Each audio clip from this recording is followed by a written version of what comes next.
प्रबोध एवं आधुनिक विचार अर्थ यूरोप में 17वीं-18वीं शताब्दी में हुए क्रांतिकारी परिवर्तनों के कारण इस काल को प्रबोधन, ज्ञानोदय अथवा विवेक का युग कहा गया और इसका आधार पुनर्जागरण, धर्म सुधार आंदोलन व वाणिज्यिक क्रांति ने तैयार कर दिया था। पुनर्जागरण काल में विकसित हुई वैज्ञानिक चेतना ने तर्क और अन्वेषण की प्रवृत्ति ने 18वीं शताब्दी में परिपक्वता प्राप्त कर ली। वैज्ञानिक चिंतन की इस परिपक्व अवस्था को प्रबोधन के नाम से जाना जाता है। प्रबोधनकालीन चिंतकों ने इस बात पर बल दिया कि इस भौतिक दुनिया और प्रकृति में होने वाली घटनाओं के पीछे किसी न किसी व्यवस्थित अपरिवर्तनशील और प्राकृतिक नियम का हाथ है। फ्रांसिस बेकन ने बताया कि विश्वास मजबूत करने के 3 साधन हैं: अनुभव, तर्क और प्रमाण, और इनमें सबसे अधिक शक्तिशाली प्रमाण है, क्योंकि तर्क अनुभव पर आधारित विश्वास स्थिर नहीं रहता। विशेषताएं: ज्ञान को विज्ञान के साथ जोड़ना। प्रबोधन के चिंतकों ने ज्ञान को प्राकृतिक विज्ञानों के साथ जोड़ दिया। पर्यवेक्षण, प्रयोग और आलोचनात्मक छानबीन की व्यवस्थित पद्धति का प्रयोग ज्ञानोदय के चिंतकों की नज़र में सत्य तक पहुंचने का सक्षम आधार थी। उनके मुताबिक ज्ञान को प्रयोग एवं परीक्षा योग्य होना चाहिए। इसके पास ऐसे प्रमाण होना चाहिए जो बोधगम्य हो और मानव मस्तिष्क की पहुंच में हो। ज्ञान की इसी धारणा के आधार पर प्रबोधन ने पराभौतिक अनुमान और ज्ञान में विरोध बताया। प्रयोग एवं परीक्षण पर बल। मध्य युग में ईसाई मत का प्रभाव इसलिए माना जाता था कि ईश्वर द्वारा निर्मित इस दुनिया को मनुष्य नहीं जान सकता। इस परिभाषा के मुताबिक यह दुनिया मानवीय बुद्धि के लिए अगम है। मनुष्य एवं ब्रह्मांड के बारे में सत्य का केवल उद्घाटन हो सकता है, इसलिए उसे केवल पवित्र पुस्तकों के जरिए जाना जा सकता है। जहां ज्ञान का प्रकाश आलोकित नहीं होता वहां विश्वास की ज्योति से रास्ता सूझता है। यही विश्वास मध्य युग की विशेषता थी। ज्ञानोदय ने इस नजरिए को खारिज कर दिया और दावा किया कि जिन चीजों को बुद्धि के प्रयोग व व्यवस्थित पर्यवेक्षण से नहीं जाना जा सकता वे मायावी हैं। मनुष्य ब्रह्मांड के रहस्यों को पूरी तरह समझ सकता है। प्रकृति के बारे में हमें पवित्र पुस्तकों के माध्यम से नहीं बल्कि प्रयोगों एवं परीक्षाओं के माध्यम से बात करनी चाहिए। कार्य कारण संबंध का अध्ययन। कार्य कारण संबंध का अध्ययन विज्ञान संबंधी प्रबोधन चिंतन का केंद्रीय तत्व था। चिंतकों ने ऐसी पूर्ववर्ती घटना को चिन्हित करने की कोशिश की जिसका होना किसी परिघटना के पैदा होने के लिए अनिवार्य है और पूर्ववर्ती घटना के न होने से परवर्ती घटना नहीं पैदा होती। वस्तुतः कारणों की खोज प्राकृतिक एवं सामाजिक वातावरण पर मनुष्य का नियंत्रण बढ़ाने के साधन के रूप में की जाने लगी। मानवतावाद। प्रबोधन युग के चिंतकों ने मानव की खुशी और भलाई पर बल दिया।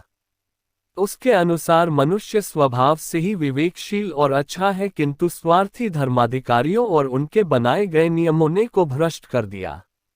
यदि मनुष्य अपने को इन स्वार्थी धर्माधिकारियों के चुंगल से मुक्त कर सके तो एक आदर्श समाज की स्थापना की जा सकती है।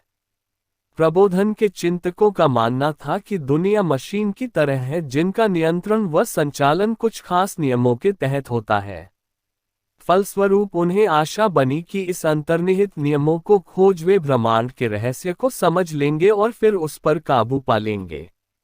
इसका उद्देश्य व्यक्तियों को अपने पर्यावरण पर नियंत्रण स्थापित करने में समर्थ बना देना था ताकि वे प्राकृतिक शक्तियों की विध्वंसात्मक शक्तियों से अपनी रक्षा कर सके, साथ ही साथ प्रकृति की ऊर्जा का मानव जाति के फायदे के लिए इस्तेमाल कर सकें।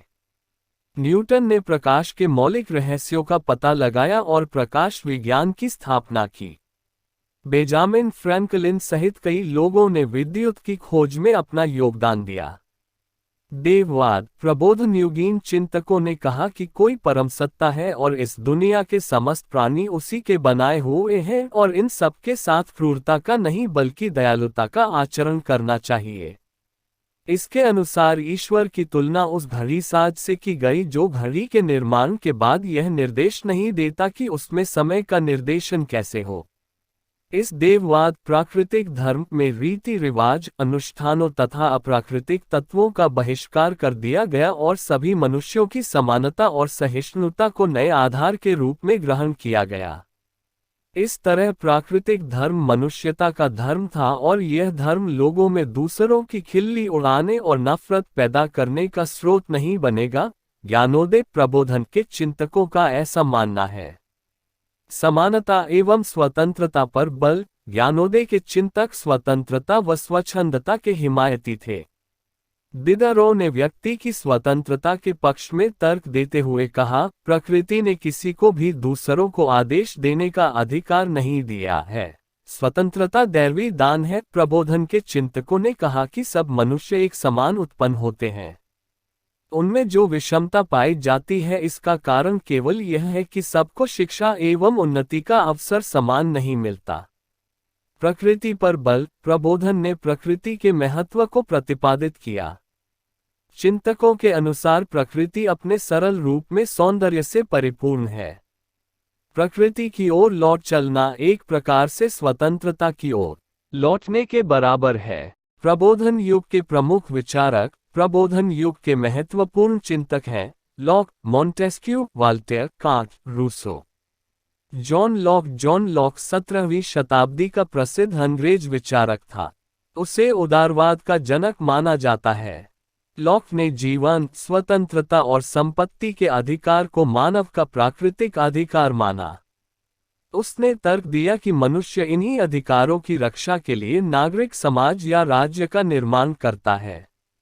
राजनीतिक सत्ता के स्वरूप के संबंध में राजा के दैवी अधिकार के सिद्धांत का खंडन किया और कहा कि सरकारी सत्ता का स्वरूप एक न्यास या धरोहर की तरह है जिसका चयन समुदाय द्वारा किया जाता है।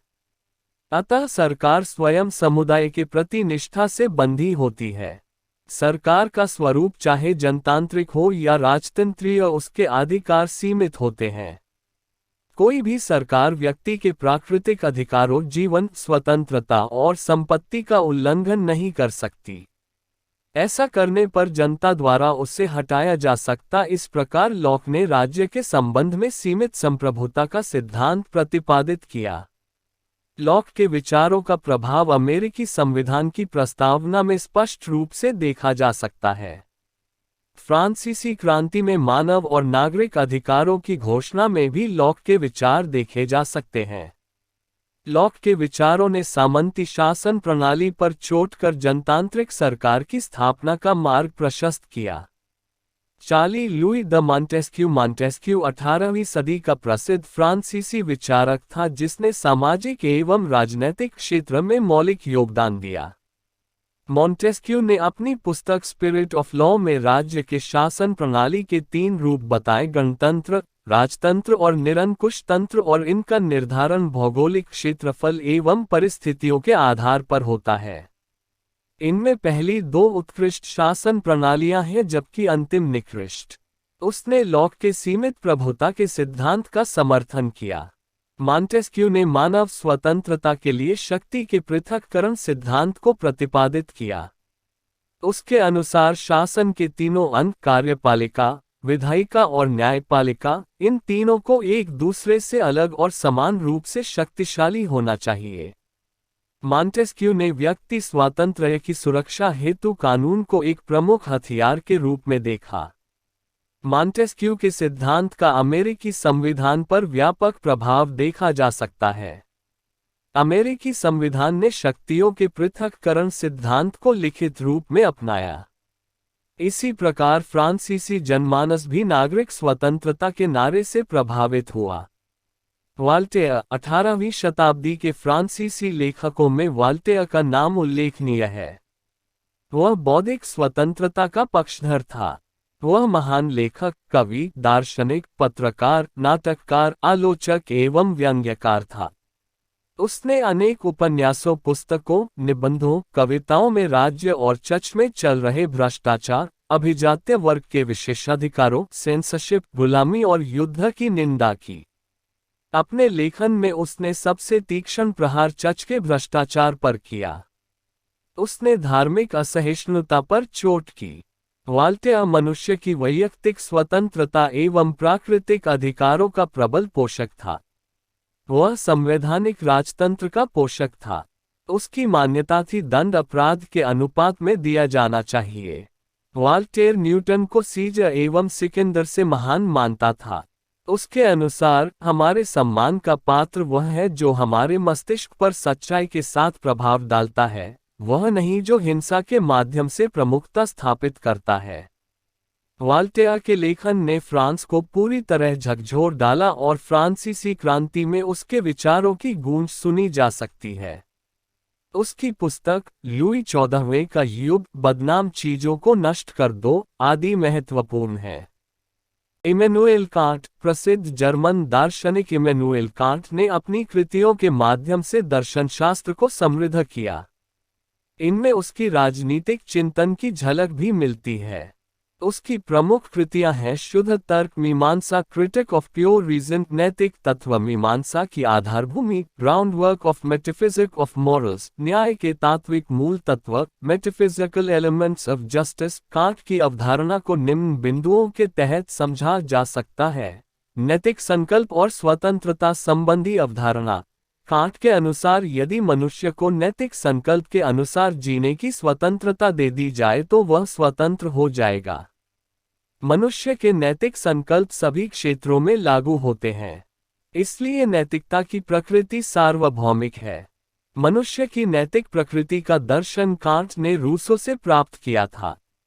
रूसो मानव सभ्यता की भौतिकवादी प्रगति को उसकी उन्नति नहीं बल्कि अवनति मानता था और मनुष्य का महत्व इसलिए है कि उसकी प्रकृति नैतिक है न कि भौतिकवादी।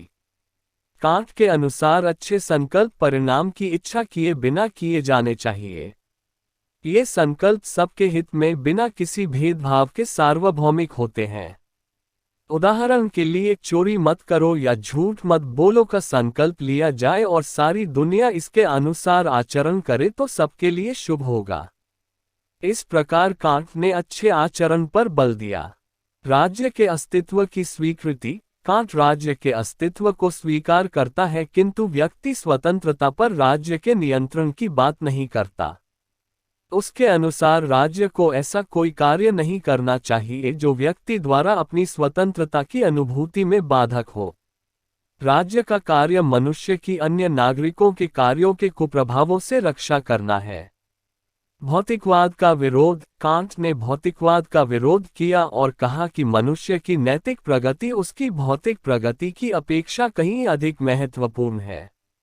अंतर्राष्ट्रीय युद्धों के विरुद्ध। कांट अंतर्राष्ट्रीय युद्धों के विरुद्ध था। उसके अनुसार आर्थिक हितों की रक्षा के लिए आने वाले दिनों में मनुष्य युद्धों का परित्याग करने को विवश हो जाएगा। उसके अनुसार राज्य पर अंतर्राष्ट्रीय क्षेत्र में भी कोई न कोई नियंत्रण अवश्य होना चाहिए। वह आधुनिक युग का संभवतः पहला कल्पनावादी विचारक था जिसने विश्वराज की कल्याण की। शासन का स्वरूप। कांट के अनुसार शासन का स्वरूप चाहे जो हो उसमें जनता की इच्छाओं का प्रतिनिधित्व अवश्य होना चाहिए। यह प्रतिनिधित्व राजा, सामंत या प्रजा के प्रतिनिधि कोई भी कर सकते हैं। कांट का लक्ष्य था सरकार चाहे जो भी हो व्यक्ति को नैतिक स्वतंत्रता मिलनी चाहिए। जनता की संप्रभुता पर बल। कांट जनता को विधियों का स्रोत मानता है क्योंकि जनता ही वस्तुतः संप्रभु होती है, इसलिए वही सर्वोच्च विधायिका शक्ति का प्रयोग कर सकती है। सरकार के अंगों का विभाजन। मोंटेस्क्यू की भांति कांट ने भी व्यक्ति की नैतिक स्वतंत्रता की रक्षा के लिए सरकार के तीनों अंगों विधायिका, कार्यपालिका और न्यायपालिका की शक्तियों के बीच निश्चित और स्पष्ट विभाजन की बात की। प्रभाव। जर्मनी में उदारवादी विचारों के विकास को प्रोत्साहन मिला। जनप्रतिनिधि संस्थाओं की स्थापना को बल मिला। नागरिक स्वतंत्रता को प्रोत्साहन मिला। आचरण की शुद्धता और नैतिकता को प्रोत्साहन मिला। कुल मिलाकर एक आदर्शवादी राज्य की स्थापना का विचार फैला। रूसो का जन्म 1712 में जेनेवा में हुआ। धनोपार्जन हेतु वह 1742 में पेरिस आ गया जो उस समय यूरोप का प्रमुख सांस्कृतिक केंद्र था। रूसो ने अपनी पुस्तकों डिस्कोर्स, सोशल कॉन्ट्रैक्ट, एमील में राजनीतिक सामाजिक चिंतन को व्यक्त किया है। रूसो की अवधारणा को निम्न बिंदुओं के तहत समझा जा सकता है। मानव स्वतंत्रता पर बल। रूसो ने अपनी पुस्तक सोशल कॉन्ट्रैक्ट में सामाजिक अनुबंध के सिद्धांत के तहत कहा कि मनुष्य जन्म से स्वतंत्र है परंतु वह सर्वत्र जंजीरों से जकड़ा है। इसका तात्पर्य है मनुष्य को प्राकृतिक दशा में जो स्वतंत्र प्राप्त हुई थी सभ्य समाज में वह उससे वंचित हो जाता है। अतः यदि हमें सभ्य समाज में स्वतंत्रता को वापस लाना है तो प्राकृतिक दशा की ओर लौट चलना चाहिए। समाज की कृत्रिमता पर प्रहार। रूसो को प्राकृतिक मानव से गहरा लगाव था। यह प्राकृतिक मानव अनेक गुणों से संपन्न था और उसे स्वतंत्रता, समानता और भ्रातृत्व भाव प्राप्त था। किंतु सभ्यता के विकास क्रम में घमंड, लालच और स्वार्थ ने एक कृत्रिम समाज का निर्माण किया और मानव को भ्रष्ट कर दिया। इसलिए रूसो इस कृत्रिम समाज की संरचना पर चोट कर मानव को प्राकृतिक दशा में लौटने की बात करता है। उसने सामाजिक सत्योग की बात कर मनुष्य के हृदय को उत्तेजित किया। उसने लोगों के हृदय को आंदोलित किया न कि मस्तिष्क को। इसलिए यह कहा जाता है वाल्टियर ने तर्क को अपनाया जबकि रूसो ने भावना रूपी चीते को खुला छोड़ दिया। मानवीय असमानता की निंदा। मानव का जन्म जब होता है तब वह समानता के तत्व से युक्त होता है किंतु सामाजिक विकास के क्रम में अनेक प्रकार की असमानताओं से युक्त हो जाता है। निजी संपत्ति की अवधारणा ने आर्थिक असमानता को पैदा कर दिया। अतः रूसो आर्थिक विषमता का विरोधी था। उसके अनुसार कोई मनुष्य इतना धनी नहीं होना चाहिए कि वह दूसरे को खरीद ले और कोई मनुष्य इतना निर्धन नहीं होना चाहिए कि वह अपने को बेच दे। रूसो ने प्राकृतिक असमानता को तो स्वीकार किया किंतु सामाजिक असमानता को प्रकृति के विरुद्ध माना। राज्य की उत्पत्ति तथा सामान्य इच्छा का सिद्धांत। सभ्यता के विकास के साथ संपत्ति की अवधारणा का विकास हुआ और इस पर अधिकार को लेकर संघर्ष की शुरुआत हुई। अतः संघर्ष को टालने और सुरक्षा के दृष्टिकोण से राज्य के जन्म की आवश्यकता महसूस की गई। अतः लोगों ने अपने व्यक्तिगत अधिकारों का परित्याग कर एक संविदा के तहत राज्य का निर्माण किया। रूसो के विचार से राज्य का जन्म सत्ता और उन लोगों के बीच इकरारनामा था जिन्होंने इसका निर्माण किया। इस तरह सत्ताधारी यहाँ तक कि राजा भी जनता का प्रतिनिधि है। इसलिए जैसे ही जनता के प्रतिनिधि स्वतंत्रता, समानता एवं भ्रातृत्व भाव में हस्तक्षेप करने लगे जनता को यह अधिकार प्राप्त है कि उन्हें उखाड़ फेंके।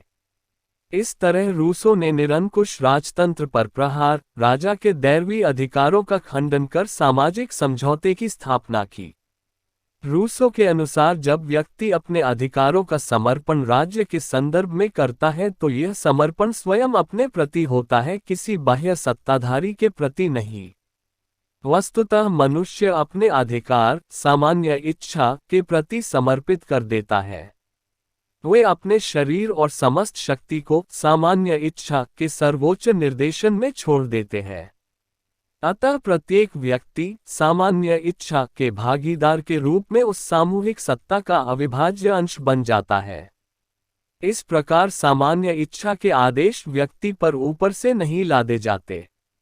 वे उसकी अपनी अंतरात्मा के आदेश हैं जो उसकी अपनी इच्छा से जन्म लेते हैं। अतः सामान्य इच्छा ही राज्य के अस्तित्व का औचित्य सिद्ध करती है। सामान्य इच्छा ही सभ्य समाज में स्वतंत्रता को स्थापित करने का उपाय है, मानव कल्याण की कुंजी है। परंतु यह सामान्य इच्छा है क्या? जब व्यक्ति स्वार्थ को भूलकर सामान्य हित की बात सोचने लगे तब उनकी जो इच्छा होनी चाहिए वही तो सामान्य इच्छा है। प्रभाव। फ्रांस की क्रांति में रूसो के विचारों का महत्वपूर्ण प्रभाव पड़ा। यह ठीक है कि उसने क्रांति की बात नहीं की किंतु तात्कालिक संस्थाओं व व्यवस्थाओं को नकार उसने क्रांति की पृष्ठभूमि तैयार की। फ्रांस की क्रांति के नारे समानता, स्वतंत्रता और भ्रातृत्व उसी के विचारों से प्रेरित थे। निरंकुशता का विरोध हुआ। जनतांत्रिक सरकार की स्थापना को प्रोत्साहन मिला।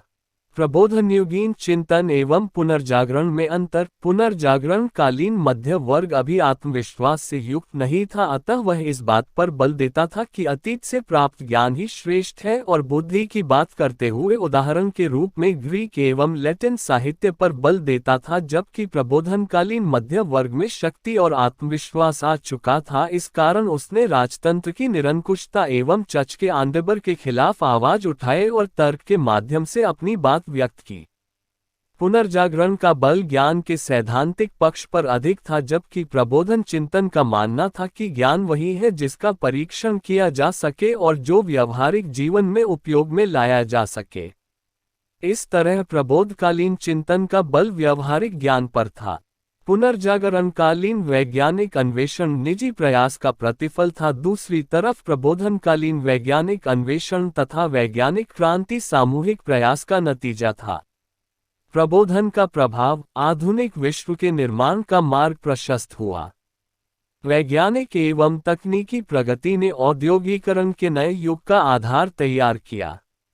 निरंकुश राजतंत्र पर चोट, फलतः लोकप्रिय सरकारों की स्थापना, चिंतकों के द्वारा प्रतिपादित व्यक्ति स्वातंत्र्य की बात ने उदारवादी सरकार के निर्माण का मार्ग प्रशस्त किया। व्यक्ति स्वतंत्र पैदा हुआ है जैसे नारे और व्यक्ति की स्वतंत्रता की मांग ने आर्थिक स्वतंत्रता को प्रोत्साहित किया। इस तरह वाणिज्यवादी आर्थिक नीति से मुक्त अर्थव्यवस्था की ओर जाने की बात की जाने लगी और इसकी अभिव्यक्ति एडम स्मिथ के वेल्थ ऑफ नेशंस 1776 में देखी जा सकती है। एडम स्मिथ का कहना था कि प्रकृति के नियम की तरह बाजार के भी अपने शाश्वत नियम हैं, अतः इसमें बाह्य हस्तक्षेप की गुंजाइश नहीं है और बाजार के ये शाश्वत नियम मांग और पूर्ति पर आधारित हैं। इस तरह विश्व के समक्ष मुक्त अर्थव्यवस्था का सिद्धांत प्रतिपादित हुआ, जिसे वर्तमान में काफी महत्व दिया जाता है। भारत में 19वीं सदी में चले सामाजिक सुधार आंदोलनों पर भी इसका असर दिखाई पड़ता है। आधुनिकीकरण के सिद्धांतों ने समाजों को वर्गीकृत करने और आधुनिक लोकतांत्रिक शासन का मॉडल खड़ा करने के लिए अतीत और वर्तमान, परंपरा और आधुनिकता संबंधी ज्ञानोदय की समझदारी से मदद ली। समाज सुधार आंदोलनों ने ज्ञानोदय के मानवतावादी उदारवादी विचारों से प्रेरणा ली और धर्म तथा रीति रिवाजों को मानव विवेक के सिद्धांतों के अनुरूप ढालने की कोशिश की। उन्होंने पारंपरिक रस्मों रिवाजों की आलोचनात्मक परीक्षा की और उन रीतियों को बदलने की लड़ाई लड़ी जो समानता और सहिष्णुता के बुनियादी सिद्धांतों के खिलाफ थी। इन समाज सुधारकों पर प्रबोधन का इतना गहरा असर था कि उन्होंने अंग्रेजी शासन के साथ आने वाले नए विचारों का स्वागत किया और उन्हें विश्वास था कि जब कभी वे स्वशासन की मांग करेंगे उन्हें मिल जाएगा। हालांकि औपनिवेशिक शासन के शोषण चरित्र के सब लोग मानते हैं, लेकिन प्रबोधनकालीन व्यक्ति की धारणा, वैज्ञानिक ज्ञान और स्वतंत्र उद्यम में तत्कालीन विश्वास आज भी लोकप्रिय कल्पना को प्रभावित करता है।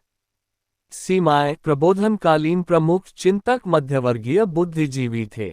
यह चिंतन बुर्जुआ विश्वदृष्टि को अभिव्यक्त करता है, अतः वे मध्य वर्ग के हितों से परिचालित थे। ये बुद्धिजीवी कानून के शासन तथा विधि निर्माण पर बल देते थे, परंतु विधि निर्माण में मध्य वर्ग का ही वर्चस्व स्थापित करना चाहते थे। इन चिंतकों की दृष्टि कुछ हद तक यूटोपियन प्रतीत होती है, क्योंकि ये भविष्य के प्रति अतिरिक्त आशावादी दिखाई देते थे। प्रबोधन चिंतकों ने विज्ञान के संबंध में यह मत व्यक्त किया कि विज्ञान बेहतर दुनिया बना सकता जिसमें व्यक्ति स्वतंत्रता और खुशी का आनंद उठा सकता है और विज्ञान का उपयोग मानव हित में किया जा सकता है। विज्ञान के प्रति उस विश्वास को 20वीं सदी के उत्तरार्ध में चुनौती मिली, जब विज्ञान ने और तकनीकी विकास ने हिंसा और असमानता को बढ़ावा दिया। डिजिटल डिवाइड की अवधारणा पैदा हुई। अस्त्र शस्त्र और आणविक हथियारों का भारी जखीरा जमा हो गया और पृथ्वी पर जीवन के लिए ही खतरा पैदा हो गया। उपनिवेशों में प्रबोध प्रसार। प्रबोधनकालीन चिंतन का आरंभ यूरोप में सर्वप्रथम ब्रिटेन एवं फ्रांस में हुआ और आगे चलकर इसका प्रसार यूरोप के बाहर अमेरिका, एशिया जैसे उपनिवेशों में भी हुआ। अमेरिका में प्रसार। अमेरिका में शिक्षा, पत्रकारिता एवं विचारकों ने प्रबोधन चेतना का प्रसार किया।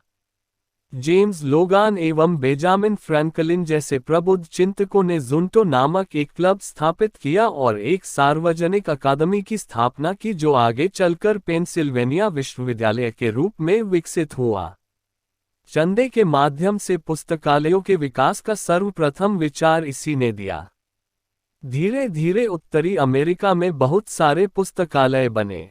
अमेरिका की बौद्धिक चेतना के विकास में Thomas Paine, James Otis, Patrick Henry, Samuel Adams आदि के नाम प्रमुख हैं।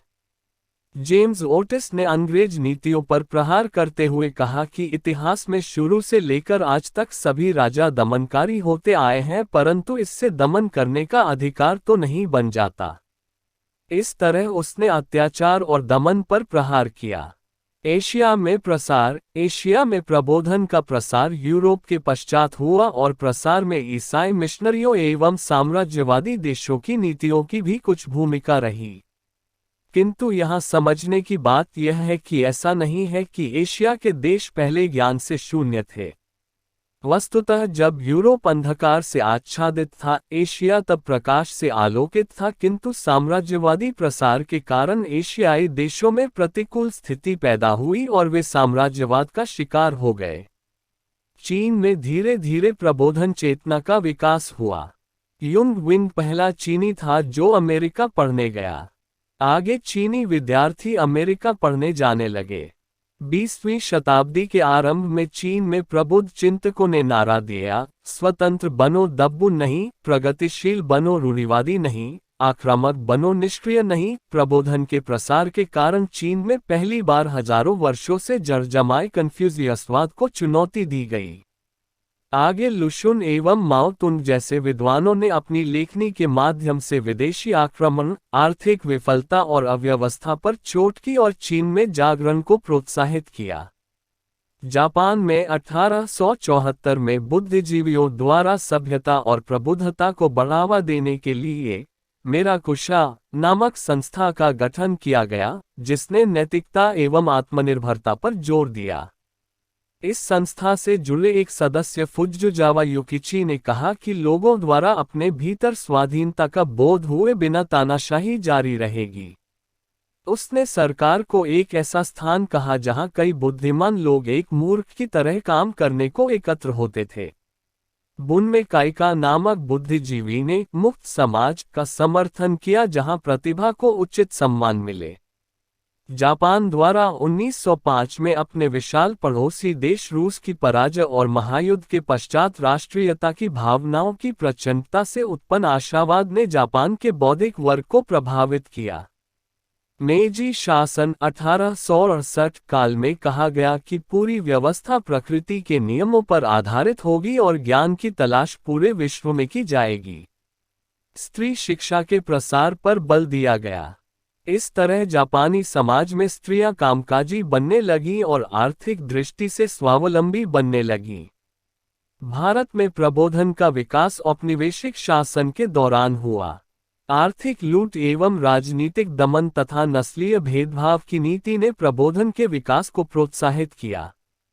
भारतीय प्रबोधन के विकास में अमेरिकी स्वातंत्र्य युद्ध, फ्रांसीसी क्रांति, इटली का एकीकरण और मार्क्स के चिंतन की महत्वपूर्ण भूमिका रही। भारत में नवशिक्षित पाश्चात्य भाषा और ज्ञान से युक्त वर्ग ने प्रबोधन चेतना के विस्तार में महती भूमिका निभाई। राजा राममोहन राय आधुनिक भारत में जागरण के अग्रदूत थे। उन्हें प्रबोधन का प्रणेता कहा जाता है।